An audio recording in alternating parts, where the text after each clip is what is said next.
recevoir, Seigneur, comme tu le demandes dans ta parole. Et ce matin, Seigneur, je te demande que ton esprit prenne le contrôle de tout ce qui va être dit, de tout ce qui va être fait, Seigneur. Que nous soyons tous à l'écoute, Seigneur, de ton esprit. Et que tu viennes nous enseigner, Seigneur. Que tu viennes placer devant nous ce miroir de ta parole. Pour qu'on puisse apprendre de toi, Seigneur, et apprendre à marcher dans tes voies, apprendre à te ressembler plus. Apprendre comment te plaire, Seigneur, comment entrer dans ta présence comme des sacrifices qui te sont agréables. Seigneur, je prie que tu prennes contrôle de moi, Seigneur, de tous les mots qui vont sortir de ma bouche, et que ce soit ton esprit, Seigneur, qui nous enseigne ce matin. J'ai prié au nom de Jésus. Amen.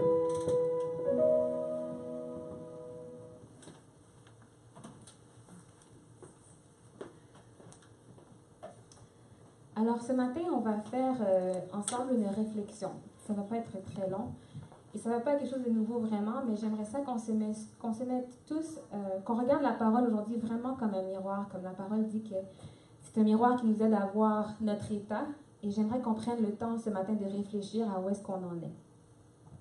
On va faire une lecture, on va faire 3 lectures en fait, dans le livre de Marc, au chapitre 10.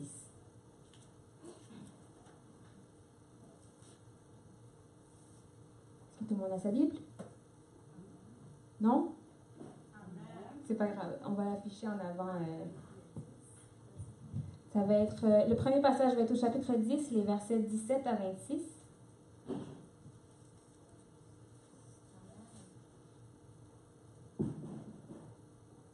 Amen? Je vais demander au pasteur Ricardo de faire la lecture. 17 jusqu'à 26. Quand Jésus se mettait en chemin, un homme accourut et se jeta à genoux devant lui.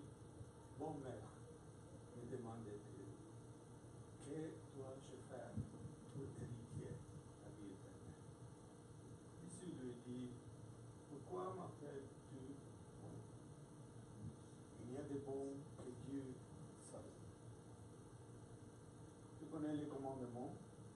Tu ne commettras point d'adultère, tu ne tueras point, tu ne déroberas point, tu ne diras point de faux témoignages, tu ne feras tort à personne, honore ton père et ta mère.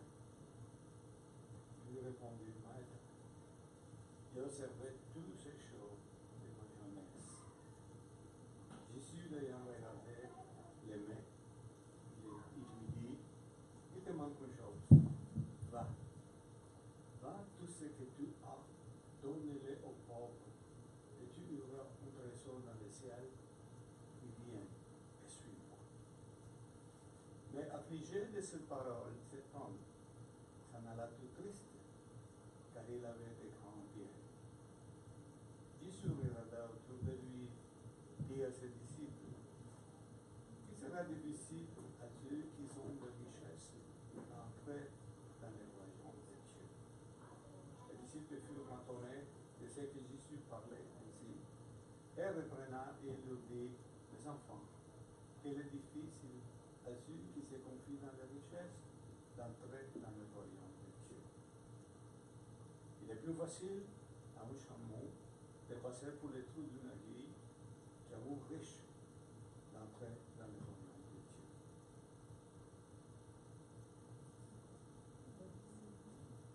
Les disciples furent encore plus étonnés et disent se dire les uns les autres, et qui peut être sauvé? Amen. Alors, j'aimerais que vous réfléchissiez un peu à cette histoire pendant qu'on va lire la deuxième histoire. On va faire un peu de comparaison ce matin. D'accord? On est réveillés? Super. OK. Le deuxième passage est quelques versets plus loin, dans Marc 10, les versets 32 à 44. Je vais lire ces passages-là.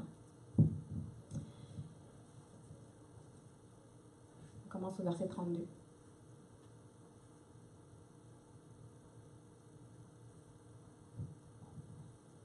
Ils étaient en chemin pour monter à Jérusalem, et Jésus allait devant eux. Les disciples étaient troublés et le suivaient avec crainte. Et Jésus prit de nouveau les 12 auprès de lui, et il commença à leur dire ce qui devait lui arriver. Voici, nous montons à Jérusalem, et le Fils de l'homme sera livré aux principaux sacrificateurs et aux scribes. Ils le condamneront à mort et ils le livreront aux païens, qui se moqueront de lui, cracheront sur lui, le battront de verges et le feront mourir. Et 3 jours après, il ressuscitera. Les fils de Zébédée, Jacques et Jean, s'approchèrent de Jésus et lui dirent, « Maître, nous voudrions que tu fasses pour nous ce que nous te demanderons. » Et il leur dit, « Que voulez-vous que je fasse pour vous? » « Accorde-nous, lui dirent-ils, d'être assis l'un à ta droite et l'autre à ta gauche quand tu seras dans ta gloire. » Jésus leur répondit, « Vous ne savez pas ce que vous demandez. Pouvez-vous boire la coupe que je dois boire ou être baptisé du baptême dont je dois être baptisé? » Nous le pouvons, lui dirent-ils. Et Jésus leur répondit, « Il est vrai que vous boirez la coupe que je dois boire et que vous serez baptisés du baptême dont je dois être baptisé. Mais pour ce qui est d'être assis à ma droite ou à ma gauche, cela ne dépend pas de moi et ne sera donné qu'à ceux à qui cela est réservé. » Les 10, ayant entendu cela, commencèrent à s'indigner contre Jacques et Jean. Jésus les appela et leur dit, « Vous savez que ceux qu'on regarde comme les chefs des nations les tyrannisent et que les grands les dominent. Il n'en est pas de même au milieu de vous. Mais quiconque veut être grand parmi vous, qu'il soit votre serviteur, et quiconque veut être le premier parmi vous, qu'il soit l'esclave de tous. » Amen. OK. On n'oublie pas les histoires. Il en reste une. OK? Alors, le prochain passage, ça va être dans Marc 10, encore une fois, les versets 46 à 52. Je vais demander à Fabi si tu peux lire, s'il te plaît. Bien fort. Ils arrivèrent à Jéricho, et lorsque Jésus en sortit, avec ses disciples et une assez grande foule, le fils de Timée, Bartimée, mendiant aveugle, était assis au bord du chemin. Il entendit que c'était Jésus de Nazareth, et il se mit à crier, « Fils de David, Jésus, aie pitié de moi. » Plusieurs le reprenaient pour le faire taire, mais il criait beaucoup plus fort, « Fils de David, aie pitié de moi. » Jésus s'arrêta et dit, « Appelez-le. » Ils appelèrent l'aveugle en lui disant, « Prends courage, lève-toi et t'appelle. » L'aveugle jeta son manteau et se leva d'un bond vers Jésus. Jésus, prenant la parole, lui dit, « Que veux-tu que je fasse? » « Rabouni, lui répondit l'aveugle, « que je recouvre la vue. » Et Jésus lui dit, « Va, ta foi t'a sauvé. » Aussitôt, il recouvra la vue et suivit Jésus dans le chemin. Amen. La parole de Dieu nous dit que toute écriture est utile pour enseigner. Amen. Alors ce soir, on va voir ce matin, on va voir qu'est-ce que l'Esprit veut nous enseigner à travers ces 3 interactions entre Jésus et des gens qui se sont approchés de lui. OK? On va essayer de se voir dans la peau d'un de ces personnages, essayer de voir où est placé notre cœur. Je vais commencer par vous donner un peu de contexte sur qu'est-ce qui se passe un peu dans l'évangile de Marc à ce moment-là. Dans les chapitres précédents, Jésus enseigne beaucoup sur le royaume des cieux. Il explique comment fonctionne le royaume. Alors, si nous, dans notre monde actuellement, les choses fonctionnent selon notre statut, par exemple, dans la société, les plus grands sont nécessairement les plus riches, ceux qui ont le plus d'habilité, ceux qui sont le plus avancés dans le monde, ceux qui ont une carrière, c'est ceux qu'on considère comme les gens qui ont réussi, qui sont en haut, n'est-ce pas? Vous êtes d'accord avec moi? Ouais. Puis les plus petits, on va regarder ceux qui ont moins d'argent, ceux qui n'ont pas de capacité, mettons, académique, qui n'ont pas été à l'école. On va dire que ça, c'est des gens qui ont plus de difficultés, qui sont plus petits. Dans le temps de Jésus, on regardait les femmes aussi comme les plus petits, on les mettait un peu de côté. Les enfants, on les regardait un peu plus comme des gens qui ne sont pas encore arrivés, n'est-ce pas? Mais Jésus explique pendant ces plusieurs chapitres et essaie de démontrer aux disciples et aussi à la foule que dans le royaume que lui, il vient amener, c'est pas comme ça que les choses fonctionnent. Dans le chapitre 9, Jésus parle des enfants. Il nous demande d'être comme des petits-enfants, des enfants qui acceptent le royaume comme il est présenté. Il dit à plusieurs reprises que si quelqu'un veut être le premier, il doit être le dernier de tous les serviteurs.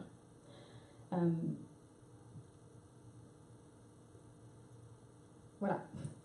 Alors, on va faire une petite comparaison entre les 3 interactions. J'aimerais qu'on regarde, vous allez m'aider un peu, j'aimerais qu'on regarde les similarités et les différences entre les trois personnes, ou groupes de personnes qui s'approchent de Jésus. D'accord? On va commencer par l'homme riche. Qu'est-ce que vous pensez de l'attitude de l'homme riche quand il s'approche de Jésus? C'est à vous de répondre.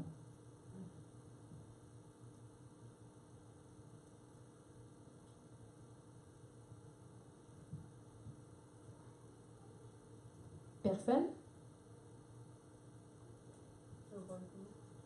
Quand l'homme riche s'approche de Jésus, c'est avec quel genre d'attitude? Je voulais savoir qu'est-ce qu'il doit faire pour le dire vers monsieur. Oui. Je vais attirer votre attention sur le verset 17 qui dit « Jésus se mettait en chemin, un homme accourut, se jetant à genoux devant lui. Et ensuite, il lui demande « Bon maître, que dois-je faire pour hériter la vie éternelle? » Alors, si vous marchiez dans la rue et que quelqu'un courait à votre rencontre, puis arrivé devant vous, il se jette à genoux devant vos pieds, qu'est-ce que ça vous donne comme impression? Il y a un besoin personnel. Oui, il y a un besoin. C'est quelqu'un qui a un sentiment d'urgence. Il faut absolument qu'il aille poser cette question. Il veut une réponse, n'est-ce pas? Je dirais aussi que c'est quelqu'un qui a un cœur sincère, qui vient me demander de tout son cœur, tellement que quand il m'a vu, peut-être par la fenêtre de chez lui, il a couru dehors jusqu'à me rencontrer, il s'est jeté à genoux, il a vraiment voulu attirer mon attention, n'est-ce pas? Alors cet homme, c'est un jeune homme qui avait beaucoup de biens, on l'appelle l'homme riche. Puis, comme j'ai dit tout à l'heure, Jésus venait de parler beaucoup pour dire que les premiers qui sont ici dans notre monde, dans notre système, ceux qu'on considère comme les premiers, seront considérés comme les derniers dans le royaume. Ce qui est intéressant ici, c'est qu'on parle de l'homme riche, on ne mentionne pas son nom, ni de quelle famille il vient, quel genre de travail, on ne sait rien de lui. On l'appelle seulement l'homme riche, n'est-ce pas? Dans la Bible, on utilise souvent, l'écriture est souvent utilisée pour nous indiquer quelque chose par rapport aux personnages. Quand on nomme des personnages, c'est des gens de qui on va se rappeler. Donc, dans le prochain extrait, Jacques et Jean, on sait très bien c'est qui. Et même l'homme aveugle, qui s'appelle Bartimée, on sait très bien c'est qui, on sait même qui est son père. Parce que Bartimée, ça veut dire fils de Timée, donc fils d'un aveugle. Donc, Bartimée était aveugle, fils d'un aveugle. Jacques et Jean étaient deux disciples très, très proches de Jésus. Ils faisaient comme un peu partie du cercle interne des amis de Jésus. Mais l'homme riche, peu importe son importance, peu importe la grandeur de ses biens, on ne sait toujours pas son nom. Alors, 2000 ans plus tard, on peut encore l'appeler l'homme riche. Ça donne une indication dans la Bible, on ne donne pas la même importance selon les mêmes critères que nous, on pourrait donner, par exemple. Est-ce que vous comprenez ce que je dis? Oui? OK. Alors, la réponse de Jésus ici, c'est « Pourquoi m'appelles-tu bon? Il n'y a de bon que Dieu seul. » Ensuite, il lui fait un peu d'enseignement. Parce que l'homme a demandé « Qu'est-ce que je dois faire pour hériter de la vie éternelle? » Et en fait, ce que Jésus lui dit, c'est « Tu sais déjà ce qu'il faut faire. Suis les commandements comme on t'a appris. » Mais cet homme-là, il veut aller encore un peu plus loin. Et au verset 20, il lui dit « Maître, j'ai observé ces choses dès ma jeunesse. » C'est comme s'il disait « Qu'est-ce que je dois faire d'autre? » Et à ce moment-là, ça dit que Jésus l'a regardé et qu'il l'a aimé. Mais c'est pas juste quand on dit que Jésus a regardé, c'est pas seulement comme toi et moi. Moi, je vous regarde, je vous vois ici, je vois Tati Bernadette, je vois Tati Monique, je vois Pasteur Ricardo. Je vous vois, mais je vois pas l'intérieur de votre cœur. Mais Jésus, quand il a regardé l'homme, quand ça dit qu'il l'a regardé et qu'il l'a aimé, c'est qu'il a connu tout de suite cet homme. Il savait c'était qui, il savait ce qu'il y avait dans son cœur. Il savait que cet homme était attaché à ses possessions avant d'être attaché à Dieu, malgré sa sincérité. Ça ne veut pas dire que cet homme venait devant Jésus comme un hypocrite ou qu'il ne voulait pas vraiment savoir. Tout ce que ça veut dire, c'est que parfois dans notre cœur, il peut coexister des choses qui ne vont pas avec ce que Dieu veut pour nous. Amen? Alors, il est possible que cet homme, de tout son cœur, voulait suivre Jésus, voulait hériter de la vie éternelle, mais d'un autre côté, il était bien dans ses possessions. Il était content d'avoir sa grande maison, ses chevaux, peu importe ce qu'il avait qui faisait qu'il était un homme de renommée dans son temps. Alors, Jésus a été exactement là où est-ce qu'il fallait aller pour essayer de faire, d'enseigner à cet homme c'était quoi la prochaine étape pour lui. La prochaine étape, c'était pas nécessairement de dire, OK, deviens un disciple ou tu sais, commence à financer mon ministère. Il a été, où était le péché de cet homme? C'était son attachement à ses possessions et il a dit, va, vends tout ce que tu as, donne-le aux pauvres et tu auras un trésor dans le ciel. Puis viens et suis-moi. Alors Jésus fait une invitation à cet homme. Il ne l'a pas repoussé, Il n'a pas dit ça avec colère. Il n'a pas dit, oh, je le sais que je ne suis pas en premier dans ta vie. Il a dit, il a voulu montrer à cet homme pour lui-même, tu n'es pas encore prêt. Parce qu'il y a quelque chose qui passe devant Dieu dans ta vie. Est-ce que tout le monde me suit? Alors après avoir reçu ça comme parole, et quand Dieu nous parle, on sait tout de suite qu'est-ce qui est vrai, n'est-ce pas? Tout de suite, l'homme a été affligé de cette parole. Il est parti tout triste parce qu'il avait de grands biens. Et regardant autour de lui, Jésus dit à ses disciples qu'il sera difficile à ceux qui ont des richesses d'entrer dans le royaume de Dieu.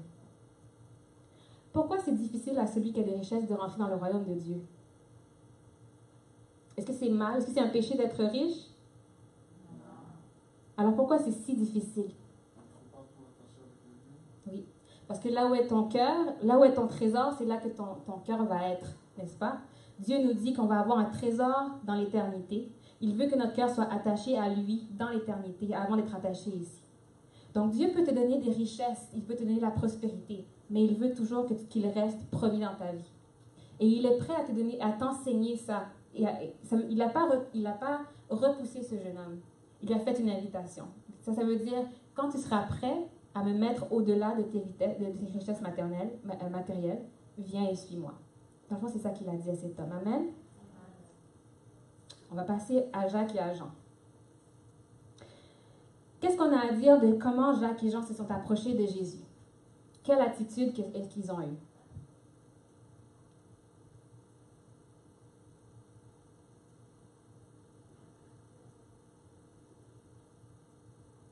Donc, tantôt, on a vu un homme qui a accouru, qui s'est jeté aux pieds de Jésus. Qu'on peut remettre peut-être le verset 35, Eliette, s'il te plaît? Pour voir comment Jacques et Jean se sont approchés de Jésus.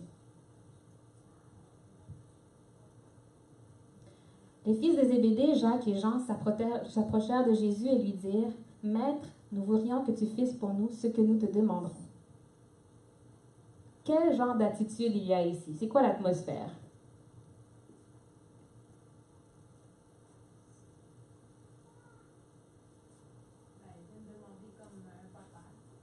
Oui, comme un proche, comme un ami.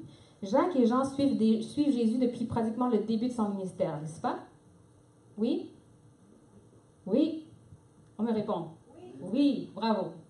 Alors, ce sont des amis de Jésus. Dans le chapitre 8 ou 9, il s'est déjà passé la transfiguration. Donc, Jésus s'est montré dans toute sa gloire à côté d'Élie et de Moïse, qui représentent la loi et les prophètes.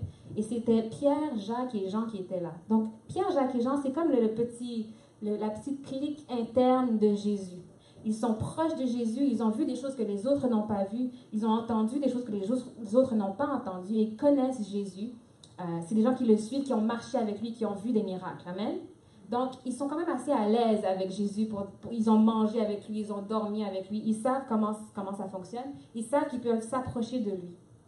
Et comment ils l'appellent? Ils l'appellent maître, ce qui veut dire qu'il y a une relation entre eux, de quelqu'un qui enseigne à quelqu'un qui est enseigné. Ils disent, maître, on aimerait ça que tu fasses, qu'est-ce que tu vas nous donner? Est-ce que quelqu'un vous a déjà demandé quelque chose? Avant de vous faire la demande, ils vous disent, promets-moi que tu vas faire ce que je te dis. Qu'est-ce que ça vous donne comme impression? Un petit peu, hein? Si tu dis oui, quand la personne dit, promets-moi que tu vas faire ce que je te dis, ou bien, moi souvent on me dit, promets-moi que tu vas le garder secret, ce que je vais te dire maintenant. Une fois que tu as dit oui, je vais le garder secret, tu n'as pas le choix, hein? Après, tu es mis devant le fait accompli, peu importe c'est quoi la chose. Alors, faut déjà, juste dans la vie de tous les jours, on sait qu'il faut faire attention quand quelqu'un t'approche comme ça. Jésus ne dit pas, OK. Il demande, que voulez-vous que je fasse pour vous? Et c'est là que Jacques et Jean demandent, accorde-nous d'être assis l'un à ta droite, l'autre à ta gauche, quand tu seras dans ta gloire. C'est une assez grosse demande. Ce qui est quand même fait assez évident par la réponse de Jésus. Jésus dit, c'est même pas dans mes mains à moi. C'est le Père qui décide qui va être assis à droite et à gauche.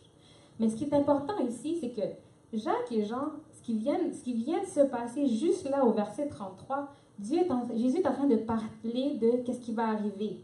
Le Fils de l'homme sera livré aux principaux sacrificateurs et aux scribes et ils le condamneront à mort. Alors imagine si moi je viens te voir, je te dis, dans quelques jours, on va m'arrêter, on va me mettre à mort. Et toi, tu me demandes, oui, mais quand le royaume va venir, est-ce que je m'assois à côté de toi? Mais je suis en train de te parler de qu'est-ce qui s'en vient. On voit qu'ici, il y a une brisure dans le discours. C'est comme si soit ils n'écoutaient pas, ou soit il y avait une incompréhension de ce que Jésus est en train de dire, parce qu'il vient de dire, je vais être crucifié, je vais mourir pour vous dans quelques jours. Mais au lieu d'entendre, d'écouter, d'essayer de comprendre ce qui vient d'être dit, ils avaient d'autres choses qui roulaient dans la tête. Moi, je veux être assis à une place d'honneur, parce que moi, je suis un ami proche de Jésus. Et ça, c'est la manière que nous, on pense dans le monde aujourd'hui. On cherche à trouver une place de sécurité. Où est-ce que je vais dormir demain? Ou comment je peux faire pour avancer dans ma carrière? Comment je peux aller plus loin pour faire plus d'argent, pour avoir plus de biens? C'est pas nécessairement mal. Des fois, on pense comment je vais assurer la sécurité de mes enfants, de mes parents, peu importe notre situation.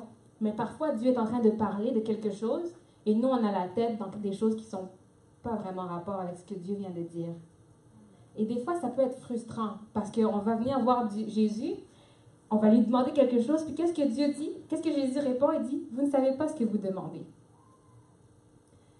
C'est des gens qui sont proches de Jésus, qui ont suivi ses enseignements, qui ont entendu Jésus dire, demandez et vous recevrez, n'est-ce pas? C'est Jésus qui a dit ça. Alors, ils s'approchent de Jésus avec confiance, avec foi même, on peut dire, qu'il va leur accorder. Ils lui disent même, accorde-nous ce qu'on va te demander. Puis Jésus dit, vous ne savez même pas ce que vous dites. Il y a des choses que vous n'avez pas saisies, que vous n'avez pas compris. C'est pour ça que vous me demandez ce que vous me demandez en ce moment. Ensuite, il continue en disant, pouvez-vous boire la coupe que je dois boire ou être baptisé du baptême dont je dois être baptisé? Et là, il fait référence à ce qu'il a dit avant, au fait qu'il va être arrêté et crucifié. Et Jacques et Jean, bon, ils disent, nous le pouvons. Si on regarde un peu plus loin dans l'Évangile, lorsque Jésus est arrêté dans le jardin, Jacques et Jean ont couru avec les autres. Ils sont partis aussi. Ils n'ont pas été capables même de rester pour le moment, un des moments les plus difficiles de Jésus, quand il s'est fait arrêter, quand il a été emmené pour faire face aux tribunaux. Ils sont tous partis. Qui est resté pour dire, moi je peux boire cette coupe? Personne. N'est-ce pas? Alors parfois quand nos priorités ne sont pas à la bonne place, on manque qu'est-ce que Dieu est en train de dire et de faire. Et nos demandes n'ont pas de sens. Dieu nous aime. Il nous aime, on est ses enfants. Mais ce qu'il voudrait, c'est que notre cœur soit en ligne avec son cœur et que notre volonté soit en ligne avec sa volonté. Quand on se soumet à Dieu, qu'on cherche sa face, qu'on cherche à comprendre sa parole, tranquillement, notre volonté, notre cœur va s'aligner avec la volonté et le cœur de Dieu. Amen? Si on lit la parole de Dieu, puis on essaie de comprendre ce que Dieu est en train de dire, on ne va pas commencer à demander des choses qui sont complètement dans une autre voie. On va faire des demandes qui sont tellement en accord avec la volonté de Dieu que Dieu va juste dire, oh oui, tout de suite, voilà, c'est accordé. Parce que ça va avec son cœur à lui-même. Amen? J'aimerais qu'on lise un texte qui est dans Ézéchiel. Ézéchiel chapitre 36. Les versets 26 et 27.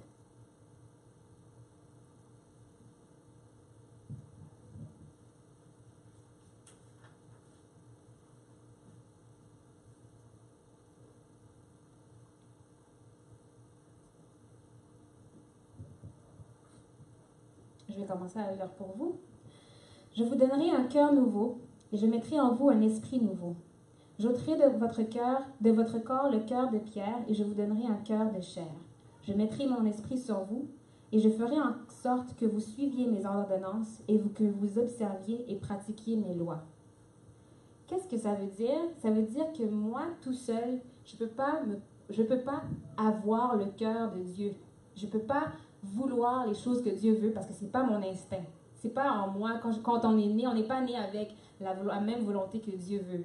Sa volonté est tout à fait au-dessus de ce que notre volonté est. Nous, on veut manger demain, on veut avoir quelque part où dormir demain, on veut avancer, on va avoir plus de connaissances. On a plein d'ambitions, plein de différentes priorités qui ne sont pas mauvaises. Mais Dieu est en train de dire que si on veut avoir sa volonté, on a besoin de son esprit en nous, qui va changer notre cœur de manière à ce qu'on va commencer à vouloir les choses que Dieu veut. Amen? Alors on a besoin de son esprit en nous pour en arriver là. Au moment où Jacques et Jean font leur demande, ils sont comme un peu déconnectés de la réalité dans laquelle Jésus vit. Jésus il parle d'une chose et Jacques et Jean demandent une autre chose. Mais encore une fois, Jésus ne traite pas Jacques et Jean avec colère ou avec en disant, vous savez, comme vous n'êtes pas rendu au même endroit. Il essaie de leur enseigner, il essaie de leur montrer. Il leur dit plus tard, c'est vrai que vous allez boire la coupe que je dois boire, vous serez baptisés du baptême dont je dois être baptisé. Il parle de plus tard dans les persécutions que les disciples vont vivre. Mais pour ce qui est d'être assis à ma droite ou à ma gauche, cela ne dépend pas de moi et ne sera donné qu'à ceux à qui cela est réservé. Alors, Jacques et Jean avaient l'impression que, d'une certaine manière, dans le royaume que Jésus était en train d'apporter, ils avaient le droit d'être considérés les premiers. Ils avaient le droit à une place d'honneur. Peut-être que l'homme riche qui est passé juste avant aussi s'est dit, moi, non, c'est même pas juste à cause de mes biens, mais parce que j'ai suivi tous les commandements depuis ma jeunesse, j'ai le droit à la vie éternelle, j'ai le droit à une certaine place d'honneur. Je vais juste demander au maître, c'est quoi qu'il faut que je fasse? Comme ça, il va voir que je suis prêt. Est-ce que vous voyez ce que je fais comme comparaison ici? Donc, Jacques et Jean, parce qu'ils étaient des amis, des proches de Jésus, avaient l'impression d'être les premiers ou d'être des grands dans le royaume. L'homme riche, parce qu'il a suivi les commandements, avait l'impression d'être le premier, d'avoir droit de rentrer dans le royaume. Au verset 42, Jésus explique, parce que les autres disciples, ils ont entendu ce qui s'est passé, ils étaient frustrés. Pourquoi croyez-vous qu'ils étaient frustrés? Quelqu'un? Ils n'ont pas pensé à demander avant. Probablement. Mais ils se sont indignés. Parce que pourquoi ce serait toi le premier? Pourquoi ce ne serait pas moi? Jésus leur explique, vous savez que ceux qu'on regarde comme les chefs des nations les tyrannisent et que les grands les dominent. Ça, c'est le fonctionnement de notre monde. Il n'en est pas de même au milieu de vous. Mais quiconque veut être grand parmi vous, qu'il soit votre serviteur, et quiconque veut être le premier parmi vous, qu'il soit l'esclave de tous. Et ça, c'est le fonctionnement du royaume. Dans le royaume, on ne met pas nos ambitions avant l'avancement du royaume ou avant les autres. Quand on pense dans les mêmes termes que Dieu pense, on ne pense pas à s'avancer ou à être le premier ou à être dans la lumière, à être en avant. C'est pas ça qui nous importe. Ce qui nous importe, c'est de montrer Jésus. Amen? Alors, on va passer à la troisième histoire, l'histoire de Bartimée. Alors, on va voir encore comment Bartimée s'est approché de Jésus, d'accord? La parole nous dit qu'ils sont arrivés à Jéricho. Jésus en sortit avec les disciples et une foule. Et là, le fils de Timée, Bartimée, qui était un mendiant aveugle, était assis au bord du chemin. Il entendit que c'était Jésus de Nazareth et il se mit à crier, « Fils de David, aie pitié de moi. » Comment s'approche cette troisième personne de Jésus? C'est quoi son attitude?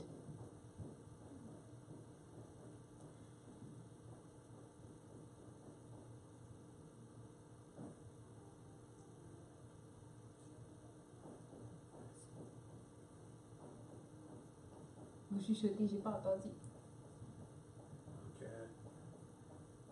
il y avait quelqu'un qui l'appelait au Seigneur. Le Seigneur Jésus a compris très bien cela qu'il disait. Pour nous tous, les croyants, on sait que fils de Dieu et fils de David voudrait dire un titre messianique. Et lui-même, il a parlé la parole de cette personne-là comme un grand besoin. Mais lui, il s'en allait plus fort, plus profond. Il voulait pour toucher le Seigneur. C'est là que le Seigneur l'appelait. Alors, imaginez, fermez les yeux une seconde, imaginez, il y a un mendiant assis sur le bord de la route, il y a Jésus entouré de ses 12 disciples et d'une grande foule. Il n'est pas facile à trouver, Jésus, là. Il est entouré de 12 disciples et d'une grande foule.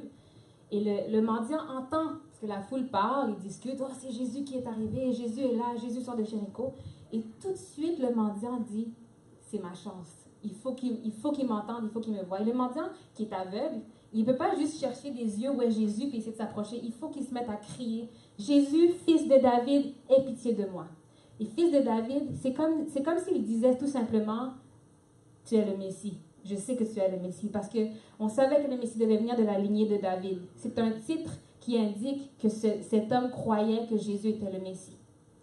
On ne sait pas à quel point il comprenait quel genre de Messie. Est-ce que c'est celui qui devait nous sauver des Romains, comme il y en a certains qui pensaient, ou est-ce qu'il avait vraiment saisi c'était quoi le royaume? Mais tout ce qui importe, c'est qu'il avait suffisamment de foi pour dire « Je reconnais que tu es le Messie. » Et comment qu'il s'approche? Il lui demande « Aie pitié de moi ». C'est un homme qui s'approche avec humilité. C'est pas un homme qui a suivi Jésus depuis 2-3 ans. C'est pas quelqu'un qui a plein de richesses ou qui a un nom même pour dire « j'ai le droit de m'approcher de Jésus ». C'est quelqu'un qui se dit « je vais tout donner ce que j'ai, je vais faire appel à sa miséricorde ». Amen. Alors, plusieurs de gens dans la foule le reprennent pour le faire taire, parce que ça dérange, mais il criait beaucoup plus fort, « Fils de David, aie pitié de moi !» Il a persisté. Même si on lui disait, « Ah, silence, il est occupé, il parle à des gens plus importants que toi. » Mais il a dit, « Non, je ne vais pas laisser passer cette chance, Jésus est devant moi. » Jésus s'arrêta et dit, « Appelez-le. » Ils appelèrent l'aveugle en lui disant, « Prends courage, lève-toi, il t'appelle. » Tout d'un coup, la foule est de son côté. Alors, comment l'aveugle s'avance à Jésus à ce moment-là? Verset 50 dit, « L'aveugle jeta son manteau et se levant d'un bond, vint vers Jésus. »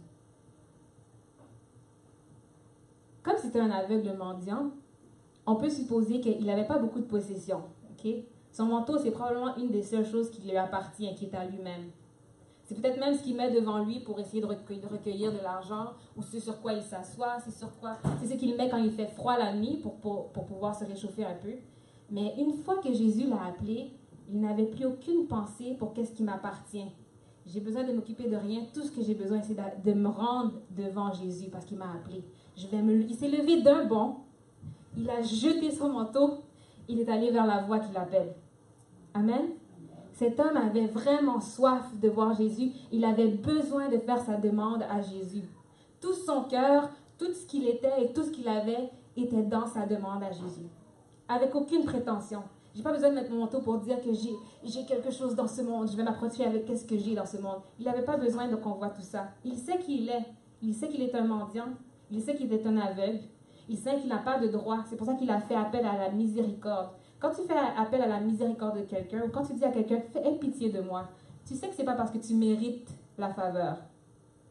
Tu lui demandes de te le donner quand même. Amen. Alors il se présente devant Jésus. Qu'est-ce que Jésus dit? Que veux-tu que je te fasse? Si on revient un peu en arrière, quand Jacques et Jean sont venus, ils ont demandé, qu'est-ce qu'on va te demander? Qu'est-ce que Jésus a dit? Que voulez-vous que je fasse pour vous? C'est exactement la même réponse. Jésus ne fait pas de distinction entre les gens, parce que Jacques et Jean faisaient partie de ses disciples et de ses amis. Il n'a pas traité mieux qu'il a traité cet homme aveugle. Il s'est offert de la même manière. Il a dit, qu'est-ce que tu veux que je fasse pour toi? L'aveugle a demandé, Rabouni, qui veut dire maître, que je recouvre la vue. Très simple, une seule ligne, pas de grands mots. Tout ce que je veux, c'est retrouver la vue. Et Jésus lui dit aussi, tout de suite, va, ta foi t'a sauvé. Aussitôt, il recouvra la vue et suivit Jésus dans le chemin. Qu'est-ce qui est différent? Pourquoi, entre les trois qu'on a vus ici, il y a un seul de ces personnages qui est reparti avec sa prière exaucée comme lui il le voulait? Qu'est-ce qui différencie ces trois demandes qu'on a vues?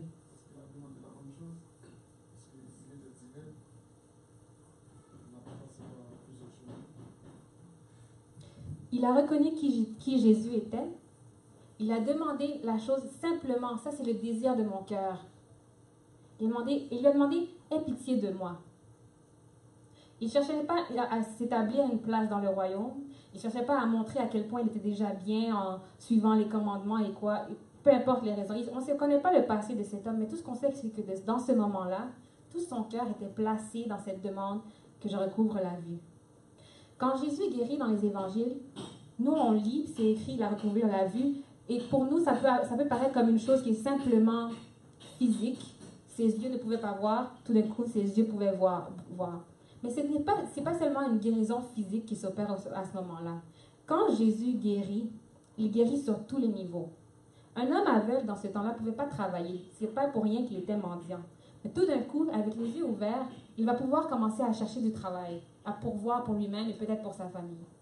Un homme aveugle n'était pas considéré dans la société comme quelqu'un qui était actif ou comme quelqu'un qui était utile. Mais tout d'un coup, socialement, cet homme-là retrouve une certaine position. Il va pouvoir vivre avec les autres et agir avec les autres. Émotionnellement, cet homme-là n'était pas quelqu'un qui était bien considéré, c'était un mendiant. Alors, juste comme aujourd'hui, on voit souvent des mendiants, même à Montréal, on marche à côté, puis des fois, on essaie de se dire, bon, qu'est-ce que je fais? Est-ce que je le regarde, je lui souris, je le regarde pas, je l'ignore, on sait pas trop comment se mettre. C'est parce que c'est pas quelqu'un que tu regardes avec beaucoup de chaleur dans ton cœur ou avec beaucoup de respect. Tu le regardes avec, il est pas bien, je suis désolée, des fois, je lui donne un petit peu d'argent si j'en ai, mais c'est pas quelqu'un qui jouit d'un respect dans la société, n'est-ce pas? Mais cet homme-là est replacé à un autre niveau après avoir rencontré Jésus. Et qu'est-ce qu'il fait? Il suit Jésus tout de suite. Il n'a pas été chercher son manteau. il s'est mis à suivre Jésus tout de suite. Dans l'histoire de l'homme riche, Jésus l'a invité à le suivre aussi. Mais il est reparti tout triste. Il n'était pas prêt à tout mettre de côté. Cet homme qui n'avait déjà rien a jeté tout le peu de bien qu'il avait, puis il s'est mis à suivre Jésus. Ses priorités étaient à la bonne place.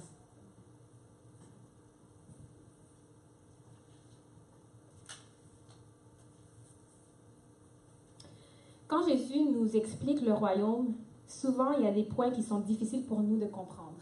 C'est difficile de comprendre comment le royaume fonctionne quand on le compare à notre système ici, notre système en tant qu'être humain, notre système dans la société. Si je veux avancer dans le monde, il faut que je sois capable de démontrer que j'ai mérité mes accomplissements, n'est-ce pas? Si je veux avoir un certain travail, je veux qu'on m'avance dans le travail, il faut que je dise oui, j'étais à l'université, j'ai fait un diplôme, j'ai fait ceci, j'ai fait cela, regardez mes accomplissements, ça a bien été, j'ai travaillé, je suis arrivée à l'heure tous les jours, je suis ponctuelle, je suis toujours là, je suis prêt à relever des défis. C'est comme ça, il faut te vendre pratiquement. Jésus il dit, j'ai pas besoin de ça. J'ai pas besoin que tu me dises combien de fois tu as été au temple cette semaine, combien de fois tu as prié. Moi, je le vois tout ça juste quand je te regarde. Mais ce que Jésus veut, c'est qu'on apprenne à vouloir les choses que lui, il veut. Et c'est pour ça que Dieu nous a donné le Saint-Esprit. Le Saint-Esprit est venu pour nous enseigner, mais il est aussi en nous pour nous faire connaître le cœur de Dieu. Parce que sans l'Esprit, on ne peut pas connaître le cœur de Dieu. On ne peut pas être sur la même longueur d'onde du tout. Amen? Est-ce qu'on comprend où est-ce qu'on s'en va avec ça? Oui?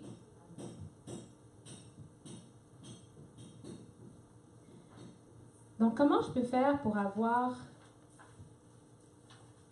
le cœur ouvert comme cet homme aveugle?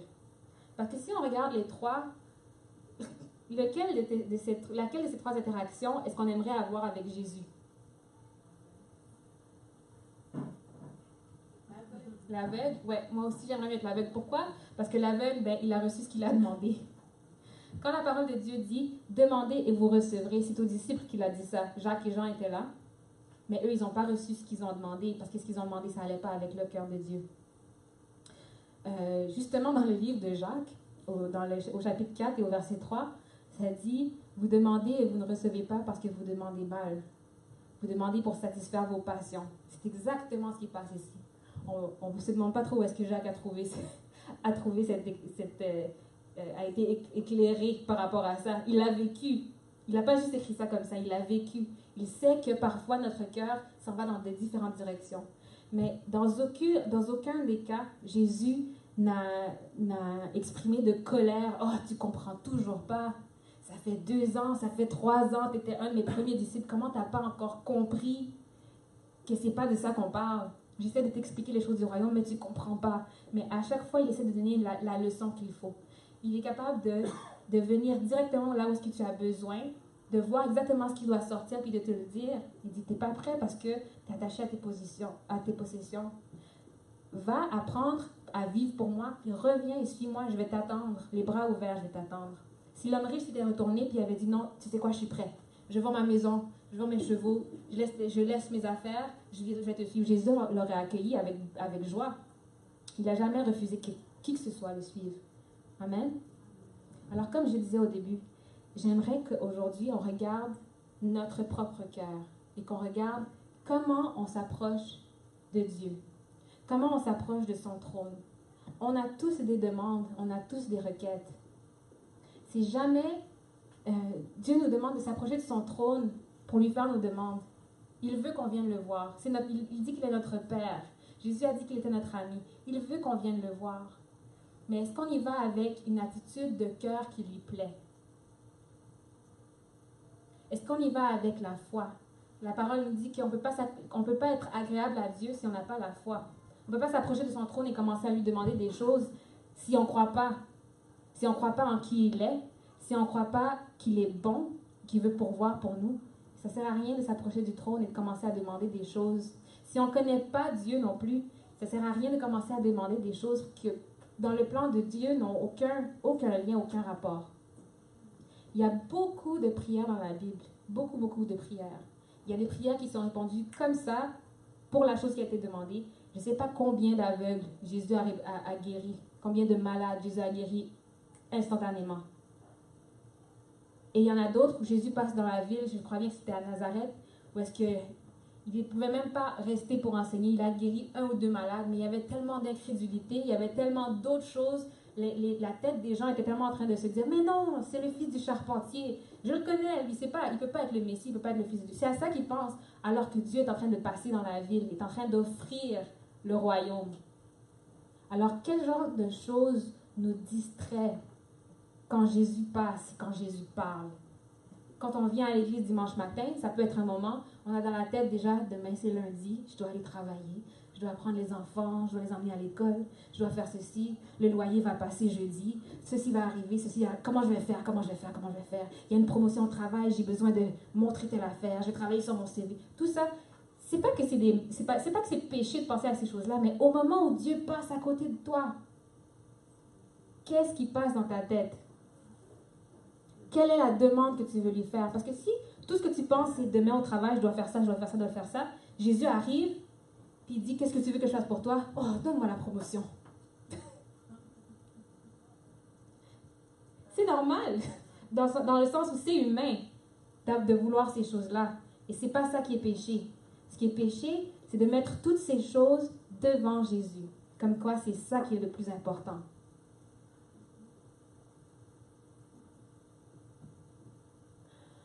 Je voudrais que vraiment on ferme les yeux un instant et qu'on réfléchisse où est notre cœur.